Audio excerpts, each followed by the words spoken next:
Hello everyone, welcome to another new blog. দিনটা ছিল 30শে September. সেদিন ছিল অষ্টমী। আর এখানে আমি সকাল সকাল স্নান করে একদম একটা সিম্পল মেকআপ লুক ক্রিয়েট করে নিয়েছি। মেকআপ বলতে জাস্ট লিপস্টিক আর কাজল।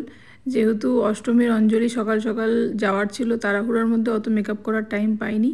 আর সেদিন এতটাই গরম ছিল, সেদিন মেকআপ করার আর সাহসই পাইনি সত্যি বলতে কি। এখানে আমি পরে নিয়েছি একটা তসর জামদানি। এই শাড়িটা আমার খুব পছন্দের। শাড়ির এই কালারটা আমার ভীষণ পছন্দ। যাই হোক, এখানে সোজা আমি মন্দিরে চলে আসলাম, বিধাননগর মন্দিরে। সবাই অলরেডি অঞ্জলি দিচ্ছিল, আমরা পরে রয়েছি।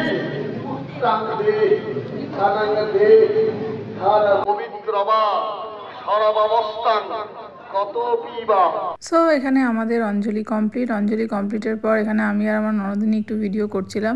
ও সবে একদম ঘুম থেকে উঠে এসেই ভিডিও দেখে একটু লজ্জা পেয়ে গেছে। যাই হোক, এখানে আমাদের অঞ্জলি দেওয়া কমপ্লিট। দেন আমরা চলে আসলাম যে যার যার মতন বাড়ি এসে একটু রেস্ট নিয়ে দেন আবারও আমাদের বেরোনোর ছিল। তো এখানে সেদিন এত গরম থাকার কারণে আমি আর শাড়ি রিপিট করিনি। অষ্টমীতে আমাদের বিধাননগরেই ভোগের প্রসাদ খাওয়ার জন্য সবারই নিমন্ত্রণ থাকে। তো সেখানে সবাই আসবে, আমার ননদরাও আসবে, আমার মা বাবাও আসবে। তো তোমরা ব্লগটা দেখতে থাকো, আশা করছি তোমাদের এই ব্লগটা ভালো লাগবে। আর ব্লগটা ভালো লাগলে অবশ্যই একটা লাইক করে দিও। যাই হোক, চলো আর একদমই দেরি না করে বেরিয়ে পড়া যাক।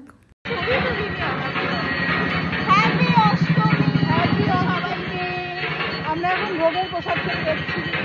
পাওয়ার সেজেগুজে সব সময় সেজেগুজে তুই থাকা উচিত, এখন আমি সেজেগুজে যাচ্ছি না।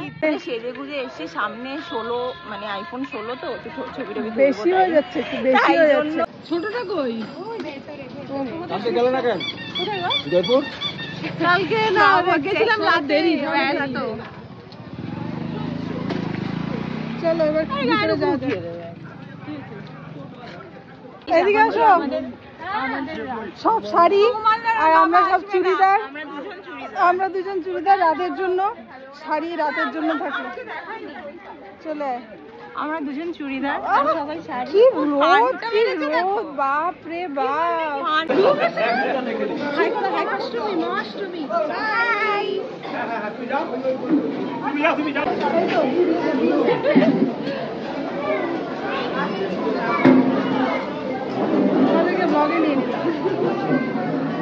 এই ছিল অঞ্জলির ভোগের প্রসাদ। সেখানে ছিল পোলাও, পনির আর ভাজা, তার সাথে চাটনি।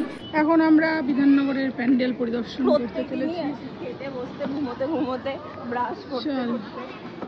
এটা হচ্ছে থিম।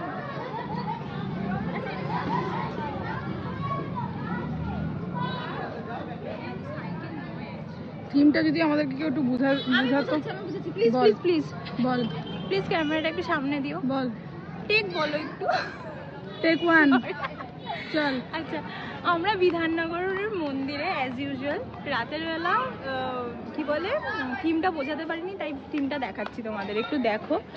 এটা হচ্ছে প্রথমে আমি ভেবেছিলাম সাইকেল, বাট এটা সাইকেল নয়, এটা কিছু একটা ফুলের মতো, ঘাস ফুলের মতো দিয়েছে, কোনো লোহা মোহা হবে। আচ্ছা, এটা আমার অনেকটা গাড়ির ওই স্টিয়ারিং এর মতো লাগলো। স্টিয়ারিং করে আসবে, এসে ময়ে উঠবে, উঠে ফটাস করে একদম এই দেখো বাজে এক্সপ্লেনেশন। ময়ে উঠছে, ময়ে উঠে কি ফটাস করে উপরে কি করবে? চেয়ারটায় বসবে, লাভ কি? বসে দেখবে যে উপর থেকে এরকম করে বসে থাকলে আছে অবশ্যই এখানে কোনো গভীর মিনিং। বসে নিচটা দেখতে কেমন লাগে? কেউ যদি জানো তো অবশ্যই কমেন্টে লিখে জানাতে পারো। এই থিমটা আমার মাথায় ঢুকলো না। আমাদের এখানে কোনো রুলস চলে না, কিছু একটা বানিয়েছে, বাট মায়ের মূর্তিটা ভালো বানিয়েছে, এটা নিয়ে কোনো ডাউট নাই।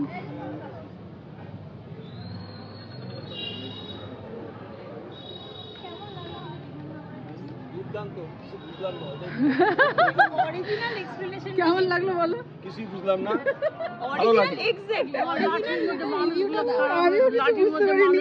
এই থিমটা আমার মাথায় ঢুকলো না ঠিক। দিচ্ছি ভাই, দাঁড়া এটা একটু কমপ্লিট করে নি। থিমটা লিখে দিলে ভালো হতো। সো এই তো ছিল আমার দিনের বেলার কাহিনী। দেন রাতের বেলা আমি এই শাড়িটা পরেছিলাম। এই ছিল আমার অষ্টমীর রাতের লুক। সত্যি বলতে এবারের অষ্টমীর লুকটা একদম সিম্পল রেখেছিলাম, কোনো রকম কোনো হিবিজিবি কিছু করিনি, একদমই সিম্পল। গরমের মধ্যে ভালোও লাগছিল না খুব একটা বেশি সাজগোজ করতে। যাই হোক, এই সিম্পল লুকটা আমাকে কেমন লাগছে সেটা অবশ্যই তোমরা কমেন্টে জানিও। সো আমরা চলে এসেছি আমাদের পূজা মণ্ডপে, আর দেখো সেদিন কি লেভেলের ভিড় ছিল। মণ্ডপে বসে আমরা এই গানগুলোকে এনজয় করছিলাম। দুর্গাপুজোর 4টা দিন এই সমস্ত গানগুলো খুব ভালো লাগে।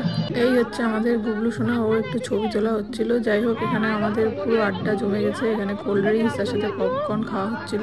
এখানে একে অপরের ঘাড়ে দোষ চাপাচ্ছিল কে কত লেট করে এসছে। সবাই অ্যাকচুয়ালি লেট ছিল। যাই হোক, এখানে আমরা শেষে একটা ভিডিও করে নিচ্ছিলাম। আজকের ব্লগটা এখানেই এন্ড করছি।